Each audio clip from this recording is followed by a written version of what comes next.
Sheldrake 5? I think I saw the rest of this collection somewhere.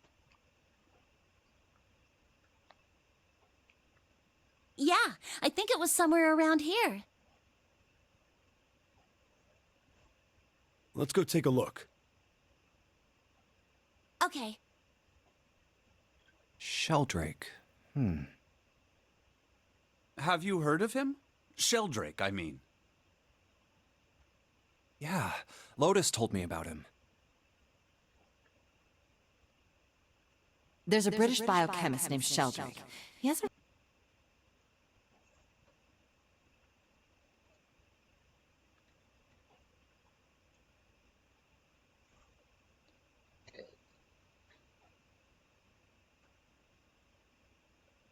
rather interesting theory.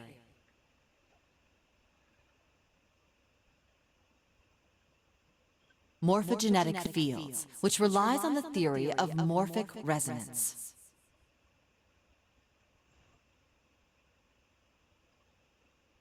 Really? From Lotus, huh? Well, Clover also said something to me about that stuff.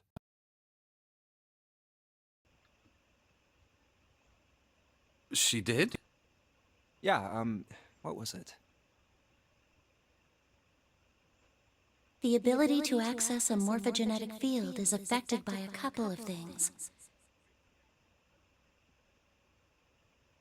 The first is epiphany, and the other is danger. That girl. I told her not to tell anyone. You did?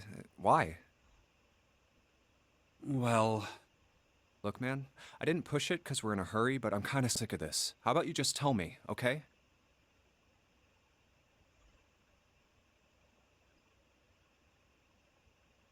Tell you what? Don't give me that. About the experiment. Ugh. Very well, fine. I'll tell you everything. But not here. Let's move to the top floor.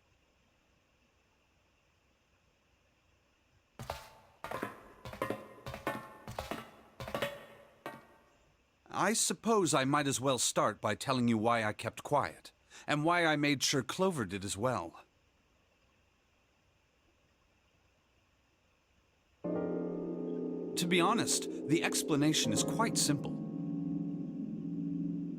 Zero told me not to. I had little choice. He didn't walk up and tell me, of course. He gave me a message engraved on a card. That's a Braille card. It looks just like the one you showed us earlier. So you had two cards. No, only one. Huh? What do you mean? I thought that card just had some rules for the nonary game on it. Yes, it did. And those were the rules I read you. However,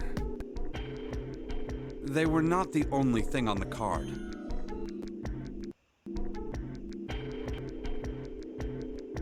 There was something I didn't read. Well, perhaps I should say, there was something I couldn't read. And that was? Tell no one of the events that took place 9 years ago. Tell, and I activate your sister's detonator. It's a threat on our lives. Oh. Well, Well, what about Clover? Did she get a message from Zero too? I don't believe she did. But doesn't it strike you as strange that Zero would shut my mouth, but not hers? Hers?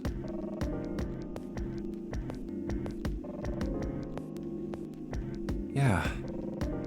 To be on the safe side, however, I told her it was best not to tell anyone. Still, apparently she told you. That girl. What's wrong with her telling me? I figured some stuff out with the things she told me.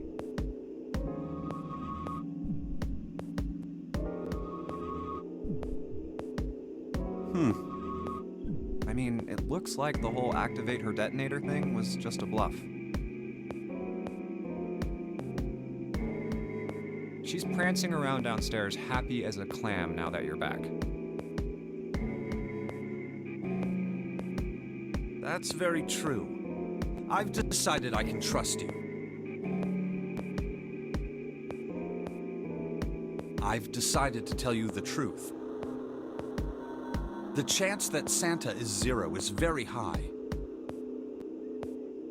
I feel I can assume Santa doesn't have the time to observe us at the moment.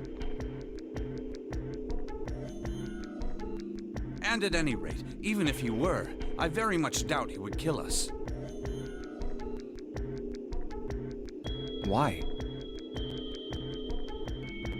Clover told me about the four-leaf clover, about the words. If he knew about that, then he was in my group during the first experiment. I'm sure of it.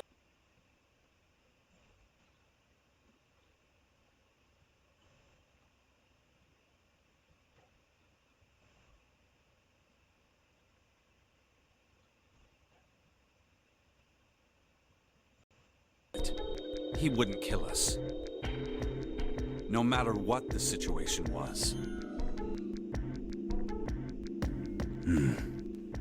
Hey, Snake? Yes, I know. You want to know what happened during the experiment. Yeah. How much do you know? Clover told me about...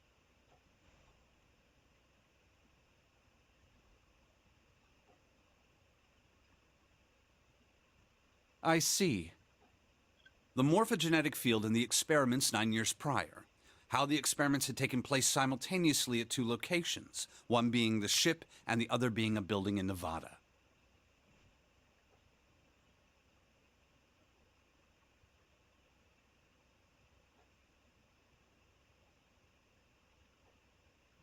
And the girl that died during the experiment. She told you all that, did she? At any rate, I now know how much you've learned. All that remains for us to determine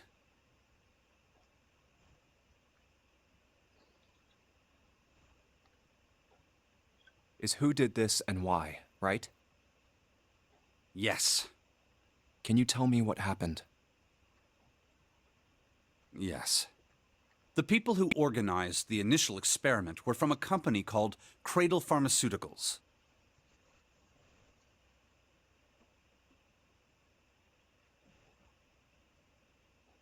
There were 4 of them running the show. Gentaro Hongo, Nagisa Nijisaki, Teruaki Kubota, Kagechika Musashido. Hongo was the CEO of Cradle Pharmaceuticals.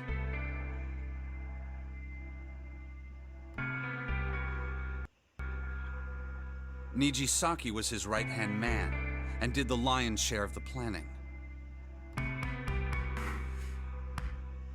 Kubota led the company's research and development division. Musashido was their majority stockholder.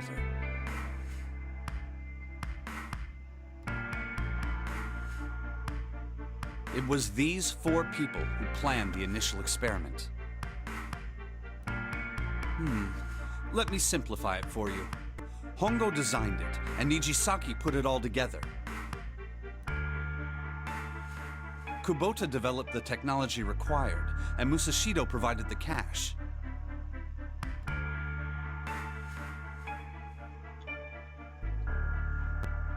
So it's Hongo, Nijisaki. Of course, more than 4 people were required to conduct an experiment of this scale. To that end, they organized a top-secret team to assist them with their research. All in all, they gathered 10 people or so. Those 10 completed their team, and they were able to begin the project. They named it the Nonori Project. The purpose of the experiment was to research the prospect of controlling a human mind through sheer will.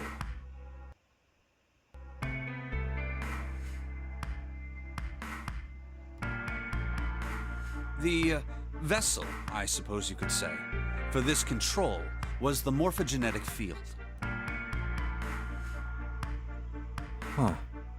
Why did the glycerin suddenly begin to crystallize? Why did the crystal structure of EDT undergo a sudden change?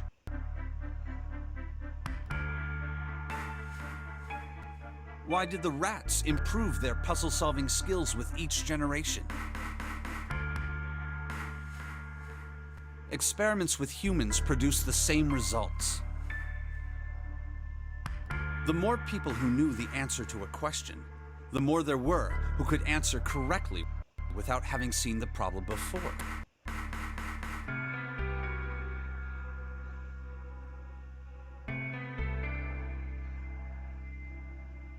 Why is that? How could it happen? The answer is that the shape of the answer has been stored in a field invisible to the naked eye.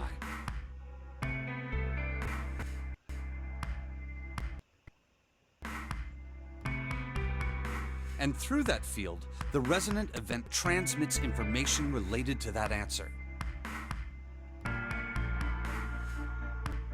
That's essentially the idea behind morphogenetic fields. But that's just a theory. Can't bring yourself to believe it?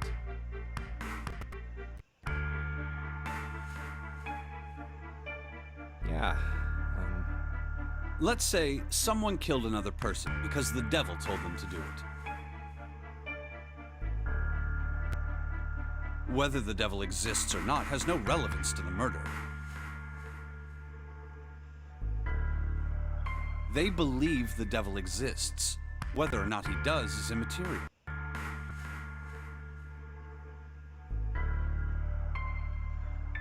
So what matters here is that Hongo believed in the morphogenetic field. That's right. But I still don't get it. You said they wanted to figure out how to control people.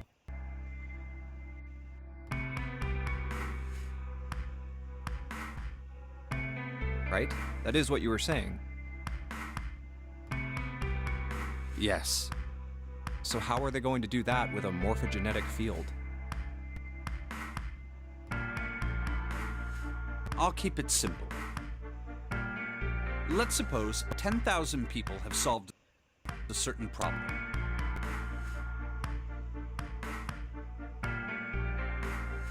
The chance of you knowing that answer, even if no one has told you, will go up.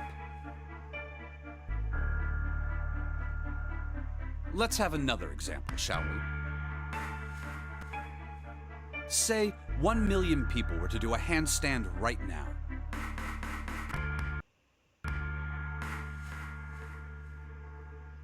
Tomorrow, the chances of you doing a handstand would be higher, even if you had heard nothing of this hypothetical mass handstanding.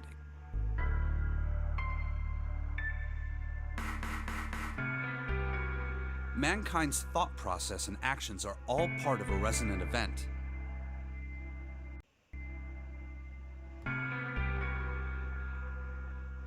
All of the resonant events encoded in the fields are projected onto you. Of course, this assumes you believe in this theory. Do you follow so far? Yeah. Now, if there was a person who had the same effect as those millions of people, what would happen?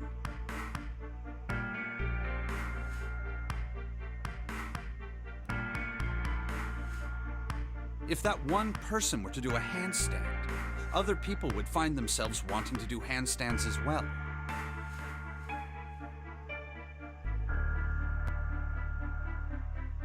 Can you imagine what a person with powers like that would be able to do?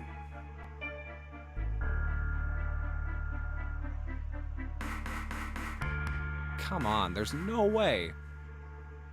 I'm not done. Imagine another scenario. Imagine another person. This is an ordinary person. Let's say he does a handstand.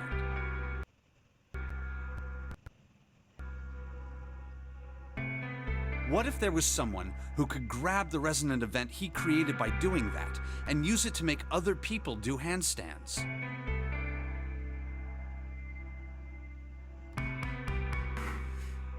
What would happen then?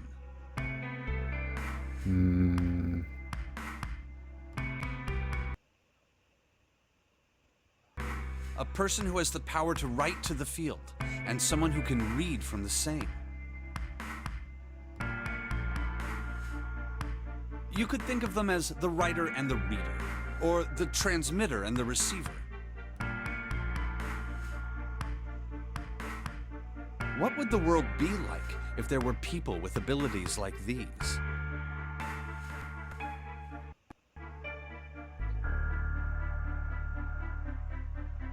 So the transmitter's resonant event can be transmitted through the field and sent to the receiver.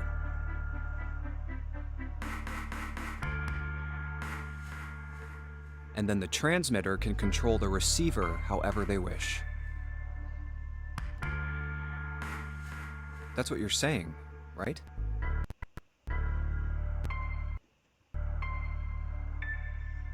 Yes, close enough at least. Come on, that's just crazy. Well, if you want to prove that, then you'll have to test it first. At least, that was how they thought.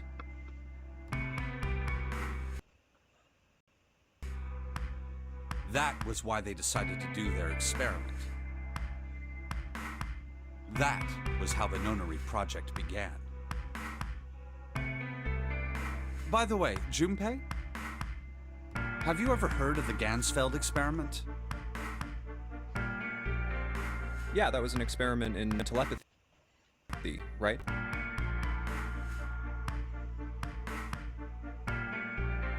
You place a pair of subjects in separate rooms. Then you show one a picture and ask the other what they see. Interesting. I'm impressed. Yes, that is exactly correct. So, why did you bring up the Gansfeld experiment? It was used to screen subjects for the Nonary project. The hospital in a remote town was affiliated with Cradle Pharmaceuticals.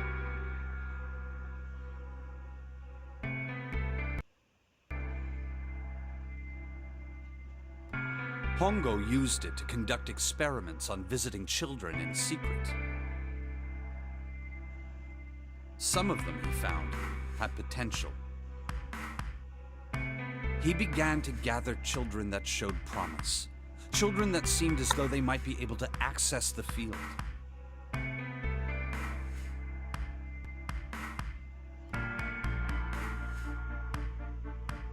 Of course, none of them volunteered.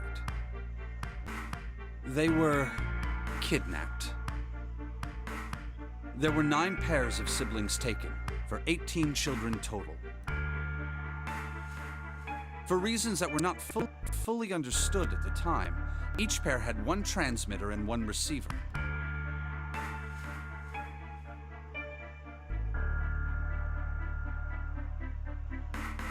They were split perfectly. As such, the 18 children were split into 2 groups of 9. The children who were put into Group Q were the ones who excelled at transmitting.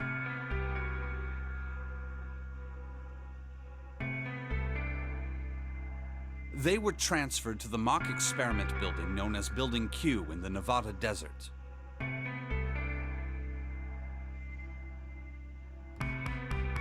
The children who excelled at receiving were put in Group A.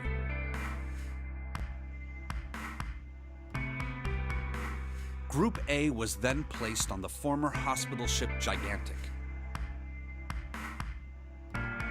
From the experiments he had conducted so far, Hongo had learned the following. There are 2 things that can increase one's resonance with the fields.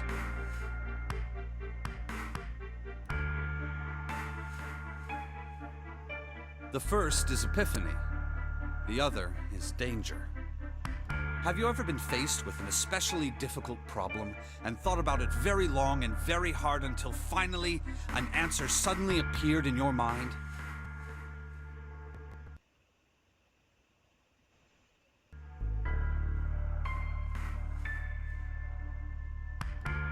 It may seem obvious to say so, but that is what is meant by epiphany. The information obtained through that epiphany can be easily transmitted through the fields, where it can be easily interpreted.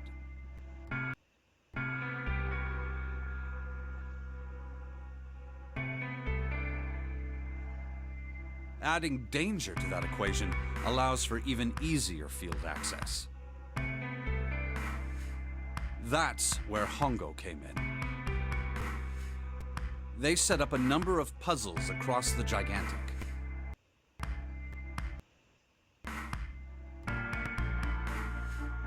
The participants had to solve each one before they could move to the next room. Of course, he hadn't forgotten to include danger. He had detonated a bomb on the hull of the Gigantic. The children in Group A were forced to play the Nonary game as the ship sunk.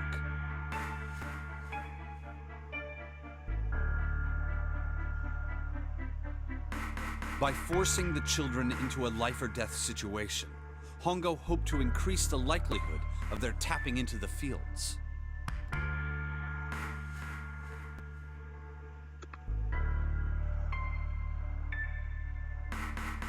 The children from Group Q, on the other hand, were confined to the mock experiment building, Building Q. Building Q duplicated the interior and puzzles of the gigantic exactly.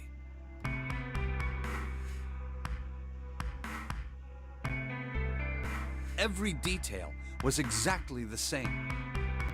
Hongo explained the situation to the children in Group Q.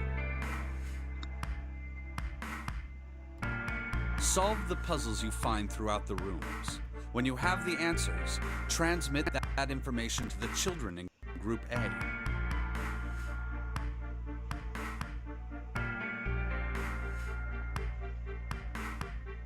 If you succeed, they will be able to solve the puzzles and escape.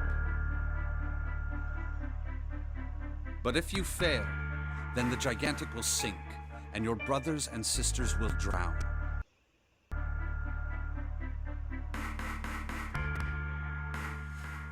Those were his orders. Do you know why the astronauts of Apollo 13 were able to return to Earth safely?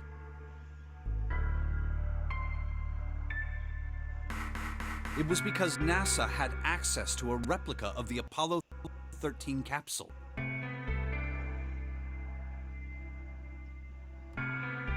All of the equipment, the instruments, everything. All of it identical. Everything was just like the real Apollo 13. NASA was able to replicate the situation the astronauts found themselves in.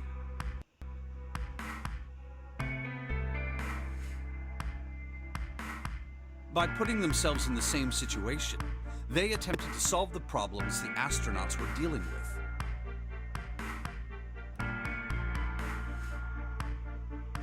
Once they found solutions, they reported their findings to the men aboard the actual capsule.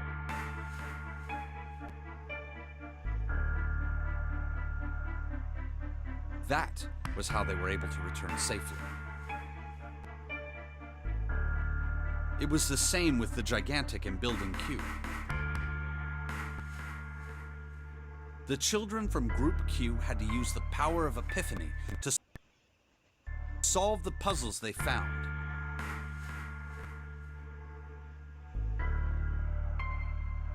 And transmit what they learned through the fields. The children in Group A, however, they had to access the fields to learn how they might advance to the next stage.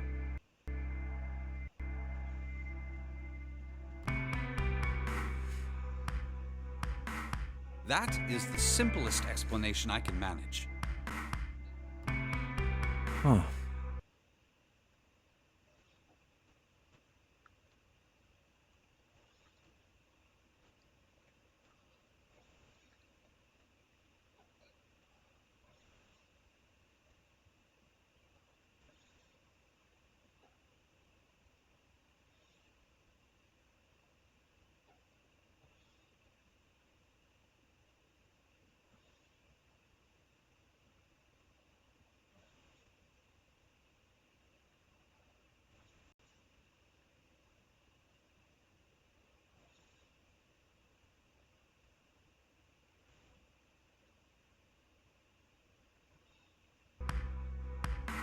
Hey, Junpei, Snake! How much longer are you two gonna sit around on those bony asses? Get down here already!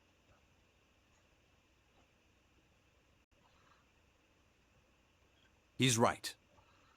Let's go, shall we? We don't have much time. We need to get out of here, and soon. Hold it. There's one more thing I want to ask you. Are you sure that there were 18 kids?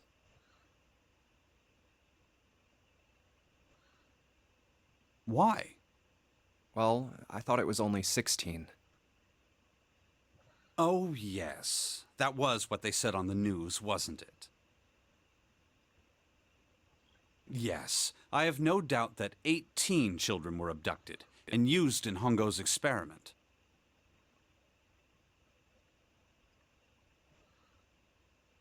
After all, you couldn't exactly play a nonary game with any less, could you?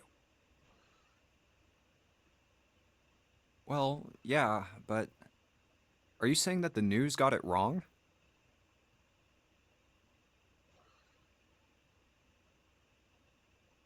Yes, I am. There were 2 more children. However, they had no relatives that I'm aware of. I imagine no one filed a police report when they went missing.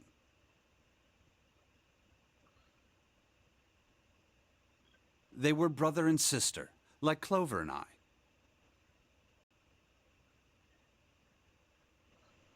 The brother's name was Aoi. The sister's name was... Her name was Akane. That was the girl who died.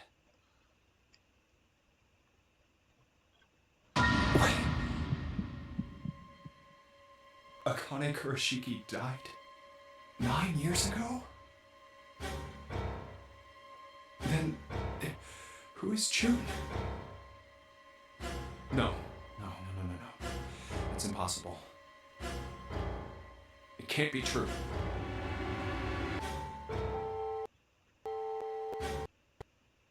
Akane isn't that uncommon of a name. If Snake had known her last name, that's a different matter entirely.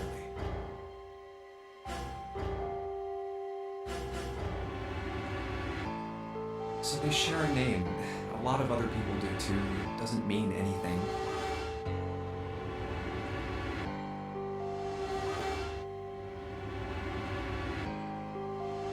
It was someone else. Of course it was. It has to be.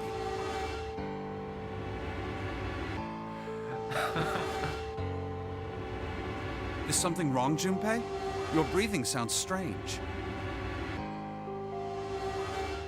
Oh, no, it's nothing. I'm fine. Let's get back down there, all right?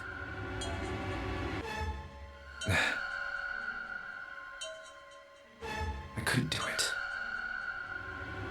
Why didn't I ask? What's her last name? I just couldn't get the words to come out.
All right, this is the next.